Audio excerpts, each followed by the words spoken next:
Hi, welcome to the Meeting of Minds podcast. I'm Philippa. Welcome. I've just said that. I'll say it again now. Today I'm going to talk about stress, overwhelm, burnout. Those are terms that we hear a lot. I'm not an expert. I also don't think just the fact that I'm not an expert doesn't mean I can't talk about these things, because I think actually what amounts to stress, what amounts to overwhelm, what amounts to burnout is very much an individual experience. So something I might find stressful, somebody else might not, and equally, the other way around. So there are general identifying factors that might suggest one is stressed, overwhelmed, or burnt out. But I think it is very much an individual thing, and it's how we experience things that means that we might react in a way that we might react because we feel stressed, because we might feel overwhelmed, because we might be approaching or actually in burnout. So I thought I wanted to talk about it because I have quite openly talked about the breakdown I had 5 years ago. And there were a lot of things going on in my life right then, but one of them was another bout of burnout. And I have experienced burnout several times during my life because I now know my childhood trauma was driving me on, was fueling my behavior. And, my survival patterns were people pleasing and perfectionism, and those are definitely traits that will push one to burnout. Not everybody, but they are definitely factors that will push one towards burnout without even recognizing what is happening along the way. And I realized as part of my healing journey that I have obviously a tendency to burnout because my survival skills mean that I feel like I have to behave in a certain way in order to survive.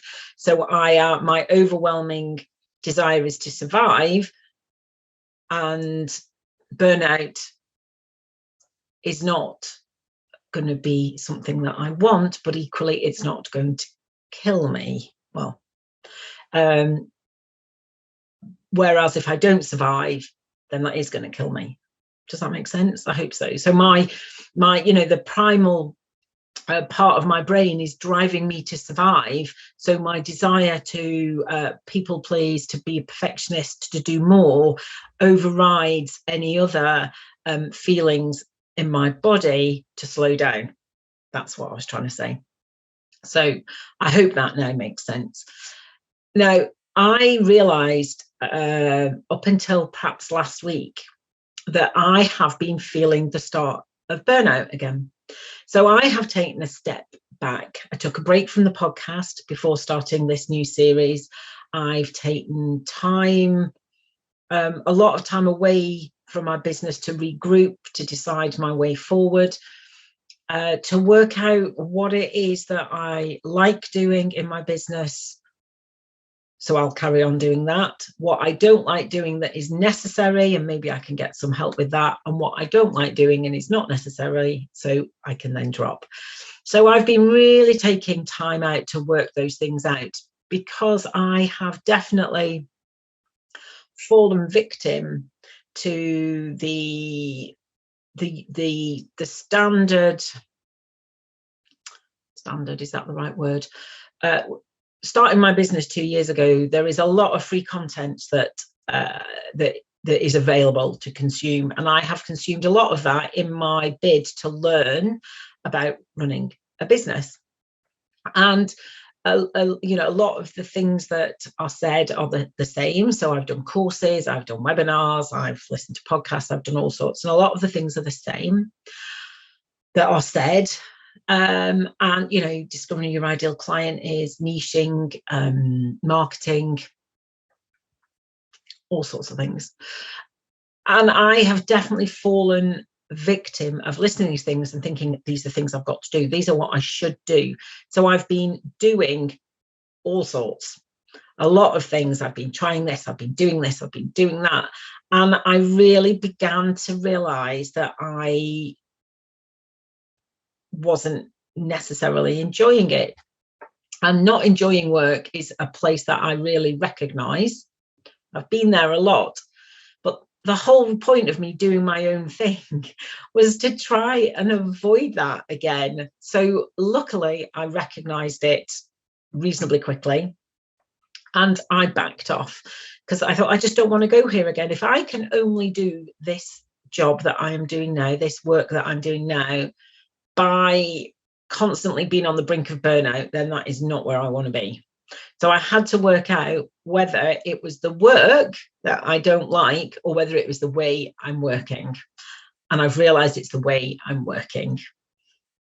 Hurrah. So now I have to find a way to do the work I want to do in a way that is sustainable and is not going to lead me to burnout. I'm not saying I've got the answers, because that's not what this podcast is about. This podcast is about recognizing stress, overwhelm, burnout, and in the hope that if I can at least just help you think about where you might be, and you might recognize some of the signs earlier, so that you can take a step back and assess where you are and work out what, if anything, you can do about it. I mean, there's always something that is possible. We just can't see it. And when we're right in the thick of certainly burnout, it's really hard to see a way forward and a way through. It really is. So that is the point of this, because I have now come back with renewed enthusiasm. And one of the things I really enjoy is doing this podcast. So I am going to carry on doing this podcast. I've now released it on YouTube as well. So if you're watching on YouTube, hi. And for those of you listening to the audio, I'm just waving to the camera. So this is what I'm going to carry on doing, because I love doing this and I want to carry on doing it. It's really important for me to carry on doing this. But it's been great to have time to reflect and think about that. And I know I'm lucky that I've got the opportunity to do that. I know not everybody can just take a little break from what they're doing to work out what they're, to work out the way forward. But actually, we can find time, usually somewhere, if we want to. And it's that whether we want to that is another question.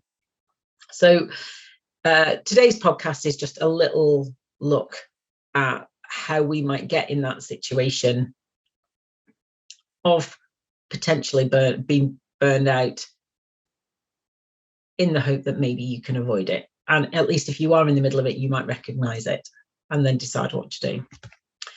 So stress, for me, stress and overwhelm and burnout are a little bit on a scale. So we can start off feeling stressed, it can become overwhelming, and then we end up in burnout. I think other people might have a very definite definition of those three things as something very different. I get that. I've already said I'm not an expert in defining those conditions, if that's a word to use. But my experience is that they lead from one to the other. So if we start with stress, I think stress, my grandfather used to say that he didn't understand stress, and stress was a new word in his life, which of course it would have been a word that sort of wasn't around when he was younger and was a word that then became used more and more. But he didn't understand stress. He didn't get what it was, because as far as he was concerned, he loved his job so much that he never worked a day in his life. Okay. He was quite a character, my grandfather, and probably if he did feel stressed, probably wouldn't admit it, or wouldn't like to admit that what he was feeling is probably what other people would like to describe as stress. So, he was quite a formidable character. But stress is not all bad, because I think the way we talk about stress these days, oh, I'm really stressed, and and I do it too, but I do think we have this idea that stress is always bad. Stress can, for me, stress is that feeling that something has to be done, that something has to be done often, reasonably quickly, within quite a short time frame.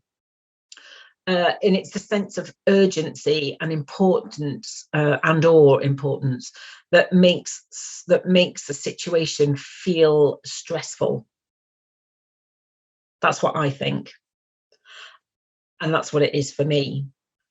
And sometimes feeling the urgency, feeling the importance of something, and the need to get it done can make us just get on with something, can stop us procrastinating, can actually make us work efficiently and stop faffing about.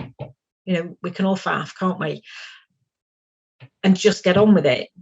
And I think in that situation, a level of stress is manageable for me anyway. Okay. Those of you who know me know that I used to be a lawyer. I worked under a constant level of stress because there is always more to do. You never get to the point where you think everything is done, because it never is. There's always something more. There's always a client on the phone wanting something else done. There's always those things that you leave until a quieter moment that you have to do, and sometimes don't get done for a long time because they're not particularly urgent. But there is a constant low level of stress. Well, mid-range level of stress a lot of the time. That is there in a lot of jobs where there are perhaps not enough people to do what needs doing, or it's just a job that thrives on that level of activity and need to be done. So I should imagine a lot of you listening to this podcast, watching this video, will understand what it is to feel stressed, because the fast pace of life that we lead now does put that time pressure on us, as much as anything else. I think stress becomes bad stress when we are put under pressure for too long, and we are put under pressure that is totally unrealistic, as in, you've got to have this done by tomorrow, when there is absolutely no way you can do it tomorrow. So you can do the best that you possibly can to get as much of it done, but you're not going to achieve that goal. So you are constantly fighting this, I know I'm not going to do it, but I've just got to get as much of it done as possible. But whatever I do is not going to be good enough. That, for me, has turned into really not good stress. Bad stress. Do you recognise this? And I'm largely talking about work here, but it doesn't necessarily just relate to work. It can relate to things that we have going on in our lives outside work. It might be things we've got to do at home, around the house. It might be things to do with our children, with our parents. It might be that we have other commitments outside work. Any sort of commitments, or things that we have committed to. So we might have, we might sign up for all sorts of things, courses to go to, charitable events to help out at, I don't know, have an allotment to dig. It's endless, clubs to go to, the things that it is possible to commit ourselves to, the number is just huge. So, the stress can relate to those things as well. It's not just about work. I think we can relate to it more around work, perhaps, if we work, but it also relates to life outside work. And particularly, I think particularly around illness as well, I think. So if we are ill, or someone we are caring for or are close to is ill, I think the stress of doing what is needed around that illness, be it acute or more long term, that can really apply there as well. So so that's stress. And I think good stress can turn into bad stress if we're not careful. And then in my mind, the next thing is it becomes overwhelm. So when the stress is too much for too long, and you can't sleep properly because you're worrying about it, or you don't eat properly because you haven't got enough time to buy good food, cook, enjoy good food, go out with friends, when you stop enjoying the things that you normally like doing, when you feel angry a lot of the time, frustrated, when you notice that change in your behavior, when you don't have time to exercise or just move, when you don't have time to do the things that you like doing, that you usually enjoy doing, to do the things that you know are good for you.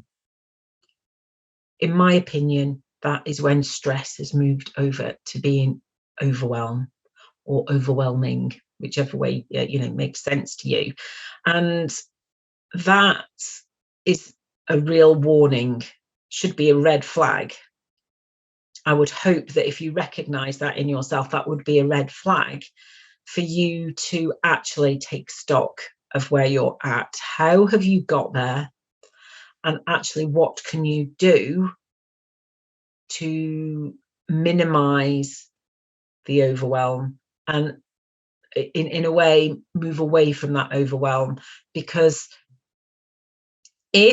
and I have been there so many times and not recognized it and not done anything about it, and if we don't do anything about it, it gets worse, it gets bigger, it gets harder, it affects us more, it starts having an effect on our relationships, it starts having an effect on our health.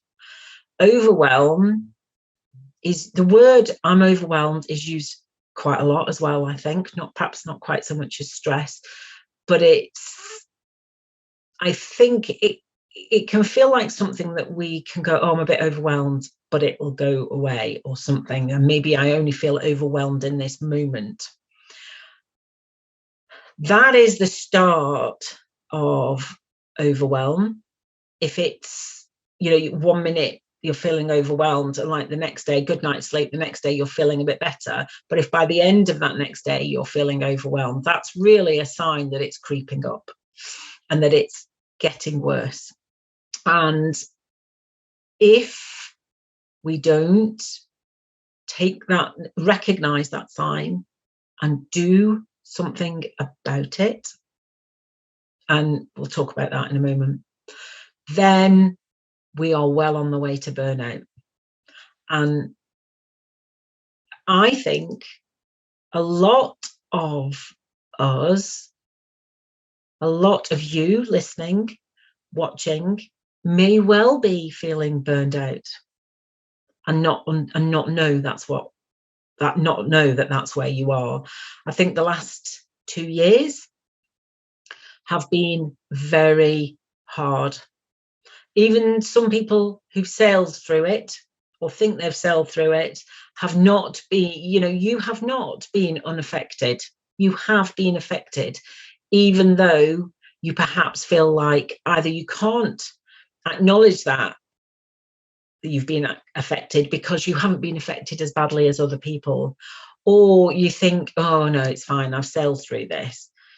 I can't believe that there are really that many people who have sailed through all these lockdowns, all this uncertainty, all the constant changing of the rules, all the listening to the number of deaths, listening about the number of people in hospital, watching the reports from hospitals. I don't see that how anybody can actually have gone through these last 2 years and not be affected to some degree. And the important thing now is what we're going to do about it. and recognizing that the way we're feeling might be overwhelm, might actually be burnout. I'm hoping to give you a lifeline, if that's not a corny thing to say, for you to understand that that's where you are, for you to be able to take some action to take back control of what is going on. Because the longer you leave it, it's not going to get any better. It's probably going to get worse. And I really, really want you to see it now, see it for what it is, and take some steps to make things better for you. I really do. And that's the whole point of me doing this podcast.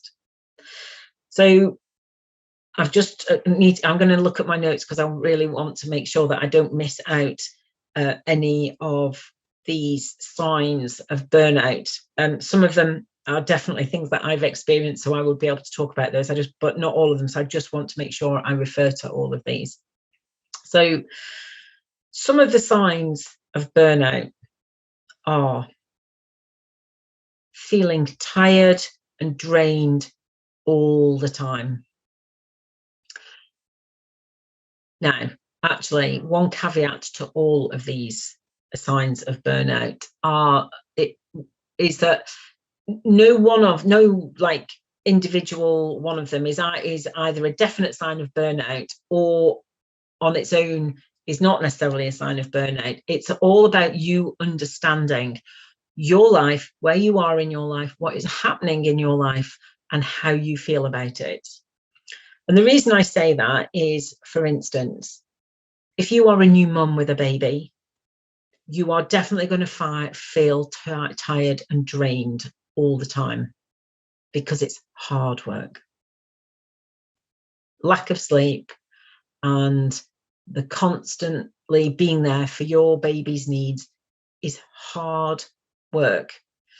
It's not understood. It's not that it's not understood. It's not recognized, really, that it's hard work. It's sort of seen as something that, well, that's what women are here to do, so just get on with it. It is hard work. You will be feeling tired and drained.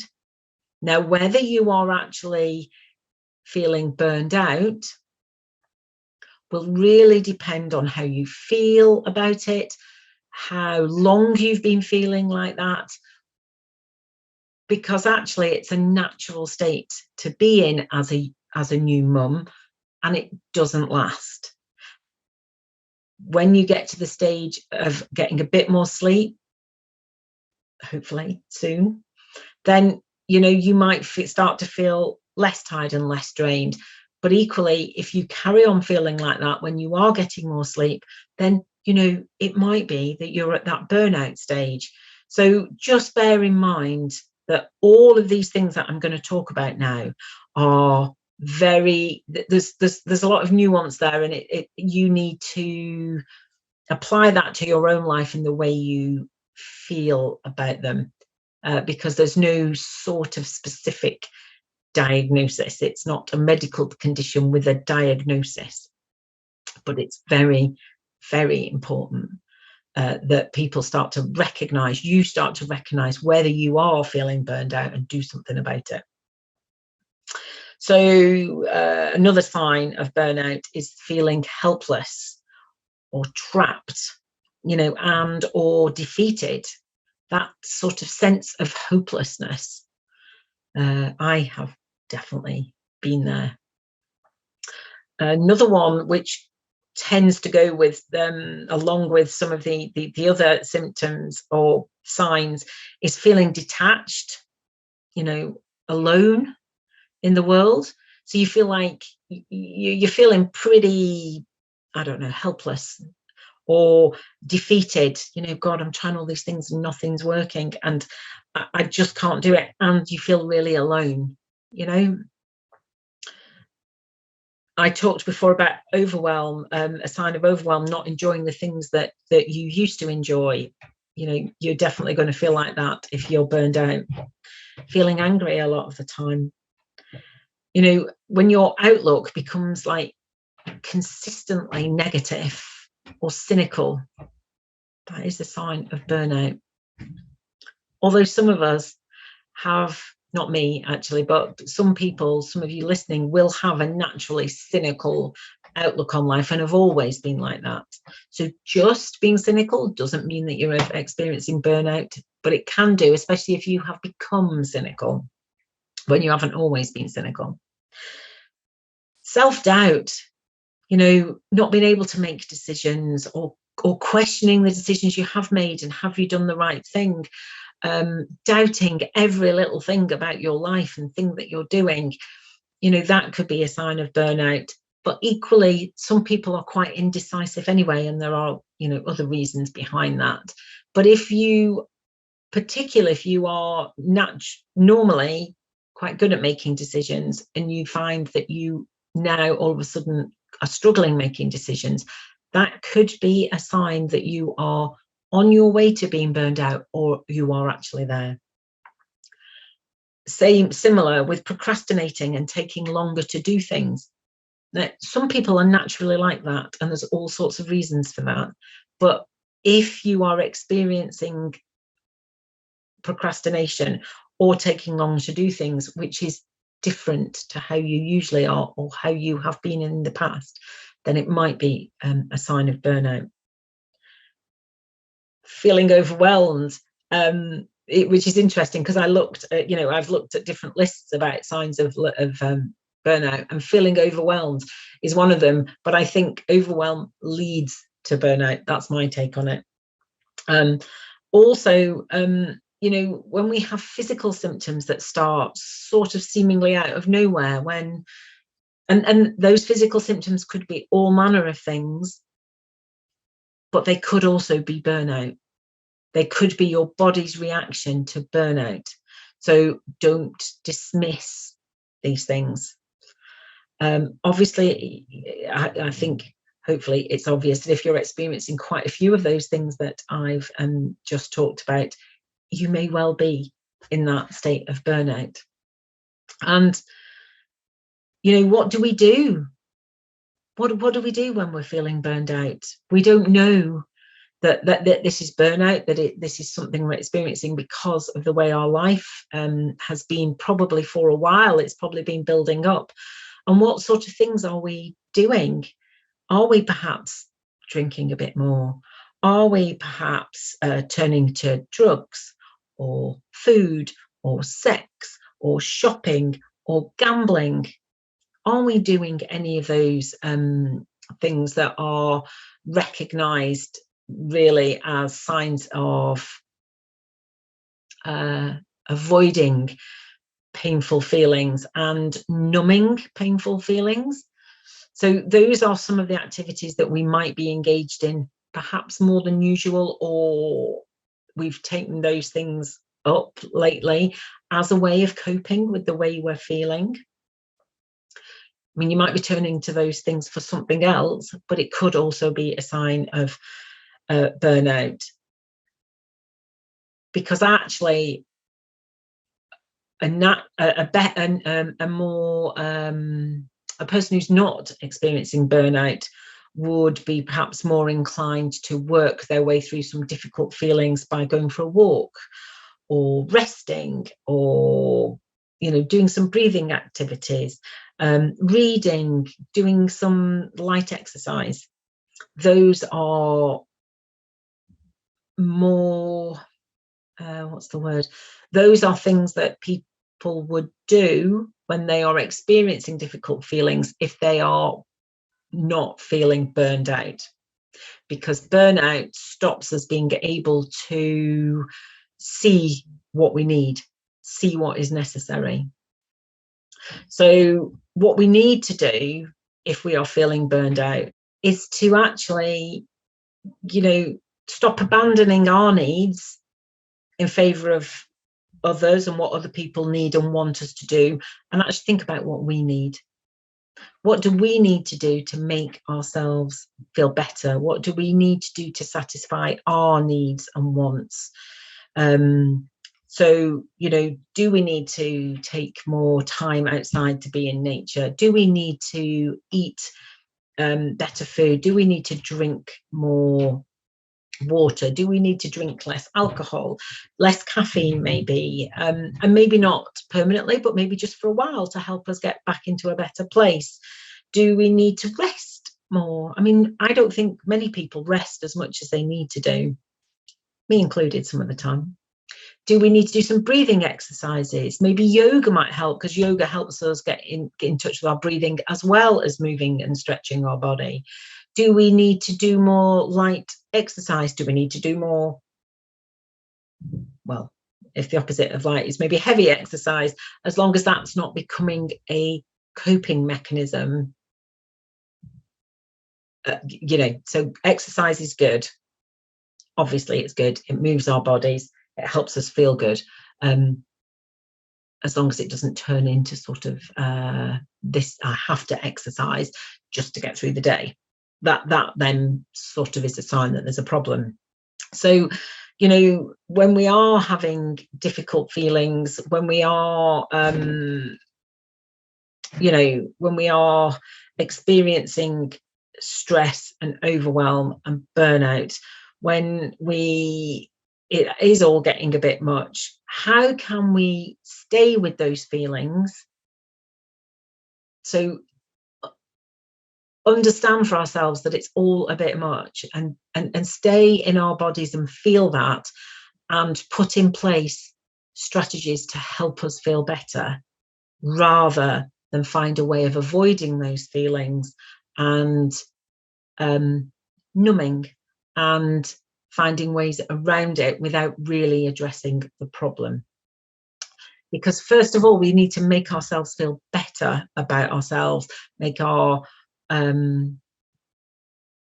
eat better, drink more water, move, just make ourselves feel better, make time for ourselves.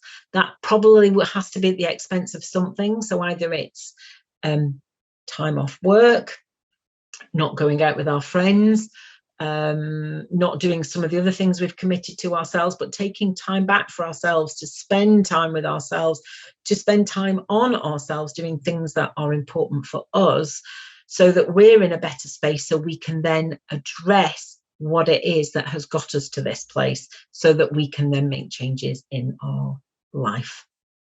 Because when we are in that desperate burnout position, we are not able to make decisions to actually change what has got us in that place, got us in that position in the first place. So what we need to do is get ourselves in a better place and then address the problem. I hope that makes sense. I hope this is useful. Thank you for listening. That's it for today. And I'd love to know your thoughts. Please do get in touch. If you feel called to send me a message, I would love to hear from you. I hope you've enjoyed it, as I've said, and I will be back next week with another episode. Until then, take care. Thank you for listening to the Meeting of Minds podcast. You can find this podcast in all the usual places. Please tell your friends. Please subscribe.